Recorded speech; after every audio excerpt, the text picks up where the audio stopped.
um, the income of those that have been left behind, especially in rural China, and to come up with new sources of job creation for a manufacturing-led economy that is too labor-intensive. The policies that they will embrace to do it, on the left, people save in China because of fear. They need Social Security, private pensions, unemployment and medical insurance. And I'm hopeful, but not entirely convinced, that they're going to make major initiatives in that regard. On the rural income piece, 750 million Chinese still live at relatively impoverished, low productivity levels in rural China. And there's a number of policies that need to be thought about very carefully in moving the needle for rural China. And the four that I'm most focused on are tax policy, especially rebates for rural families, rural land reform, IT-enabled productivity improvements in the agricultural sector, and policies that will foster aggressive and ongoing rural-urban migration, which since the year 2000 has been running between 15 and 20 million a year. I have to do more work in thinking about the rural policy agenda, because that's the subject of my lecture Monday morning. If any of you have deep ideas on that, I want your cell phone number. I'm going to call you over the weekend. And third and finally, new sources of job creation, Chinese services. I gave you my nickel on that. I think and I know in my discussions with senior Chinese officials that this will be a major focal point in the next in the next 5-year plan. I actually got the opportunity to present this agenda, and I can assure you I had a little bit more detail than I'm giving you now, to the Premier of China when he was in New York on September the 22nd, giving a speech to the United Nations. There was a small meeting before his speech, and I laid a lot of this out, and he was very much on board with all three of these initiatives as being very important in shaping the strategic thinking of the senior Chinese leadership in this upcoming 12th 5-year plan. I want to just sort of close my commentary on China, and then I've got a lot of other terrific charts that I'm going to skip, but because we're running out of time, and you know, they're somehow they'll be available if you guys want to get them through your local Darden School sales rep. I'm sure there are a lot of sales reps here, right? But I started out with this point on you know, what's going on, you know, in the political race that thankfully is coming to an end in the next few days, and how you're getting all these sort of messages from your local politicians that are aimed at appealing to this anti-China sentiment that's welling up, I think, in a very dangerous way across the nation right now. So what you see here is a list of countries that we ran trade deficits with in the United States last year. And you can do the math and count them up. There are 90 countries. Yes, China's the biggest. There are a lot of other countries that we have very, very large trade deficits with. In short, ladies and gentlemen, we have a multilateral trade imbalance with 90 countries. How do you fix, I ask you, how do you fix a multilateral trade imbalance? By putting pressure on a bilateral exchange rate, dollar renminbi. How do you do it? And yet, there are a lot of leading economists, as well as politicians, but leading economists, some of whom have won a Nobel Prize. I don't want to mention any names, but there's a guy with a beard who writes a column for the New York Times on Mondays and Fridays, who's leading the charge in saying that if we force the Chinese to revalue their currency by 25% relative to the dollar, We will fix a lot of the problems bearing down on American workers. That's a crock. And I'll tell you right now, if we don't address the problems that are underpinning our multilateral imbalance, which is mainly a savings problem, and America's got the biggest savings problem we've ever had and the biggest savings problem that any leading nation has ever had in the modern history of the world. If we don't address that, we slap trade sanctions on China, and all that will happen is that the Chinese piece will go somewhere else to a higher cost producer, which will tax the understandably hard-pressed American worker. We got two choices here.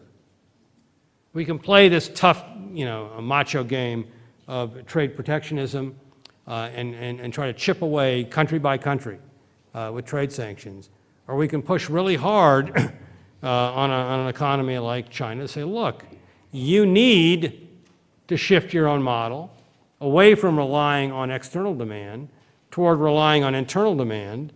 You've got a very large import share of your GDP. The Chinese import share of GDP has been running historically 25 to 30%, and we want a piece of that.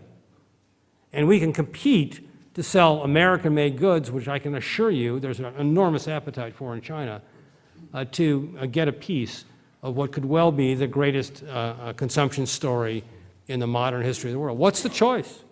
One option is it's an opportunity for American companies and our hollowed-out manufacturing sector to rejuvenate itself in selling into the biggest consumption story we've ever seen, or to go down this slippery slope of bashing the Chinese.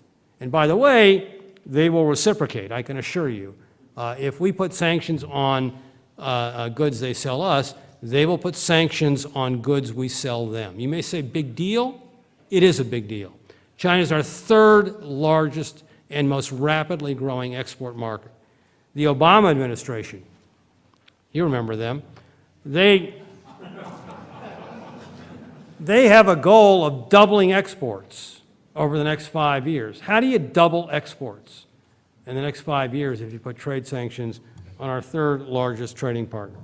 So I will, maybe I'll stop at that point. I'll show you one last chart. I'll skip all these. I have nothing good to say about Europe, Japan.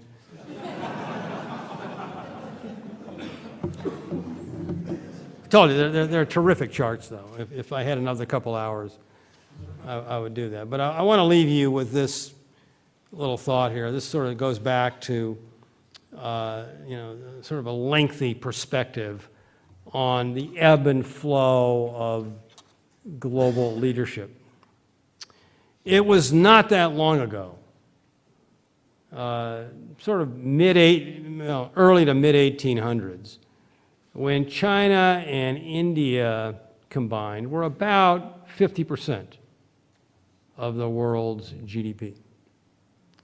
And then they fell into a ferocious decline, so that by the early 1970s, the combined share of these two massive population economies was less than 8% of the world.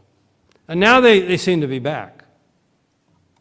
And what is an obvious reflection of this rebound is they're back in a way that, especially China, that is perceived to be a threat and perceived to be putting a lot of pressure on the developed world. As I said at the outset, it's easy to draw a straight line and extrapolate and say, well, they're halfway back. Over the next 10, 20, 30 years, they're going to come all the way back. And then what about us?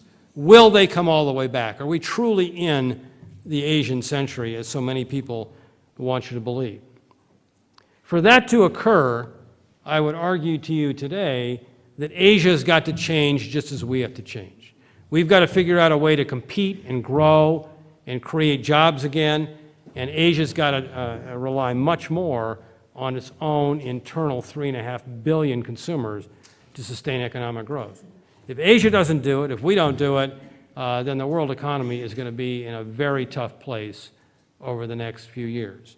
And I think the message coming out of this crisis is that all of us, whether we have surpluses or deficits, you got to look back in the last 10 years and realize that that is a pretty reckless way to run the world.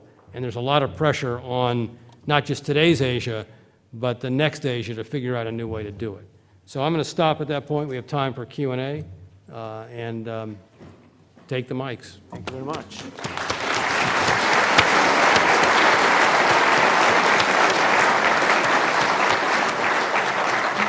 The students are lining up. I love it, yeah. Two quick questions. Why aren't you guys wearing ties? I didn't know we were Well, required. I thought UVA, you guys all wear ties. I don't go to UVA. Only when they're in class. Okay. I graduated. I don't have to wear a tie anymore. All right, that's good. So, two quick questions. One, if inflation rates here go up, will China keep buying our long bonds, the treasuries? And the second question is, Let's do one at a time. okay, yeah. You know, in my age, I tell you, what was the question? No, I got it. China's buying treasuries not because they love our paper. They still have this old model, the export-led model, that requires very careful management of the renminbi relative to the dollar and relative to currencies elsewhere around the world. They also are very reluctant to do a massive revaluation of the currency because their financial system is still relatively undeveloped. And so they're moving their currency up over, since 2005, renminbi dollar's now up about 24%. It's a gradual revaluation. As long as they're embarked on a gradual revaluation relative to the dollar, they have to recycle this massive buildup of foreign exchange reserves into dollar-based assets. Failure to do that will let the renminbi rise a lot more sharply than they're willing to concede from their export as well as from their financial stability objectives. You may call that manipulation. I call that being very focused on financial stability. The second part of the question. Should we take a second part or should we just take the other questions? I mean, Around. yeah, let's just get one question per person, and then you go You to can the back of the queue line and come back. back. You We'll can queue recycle you. And put a tie on. There's All right, a next.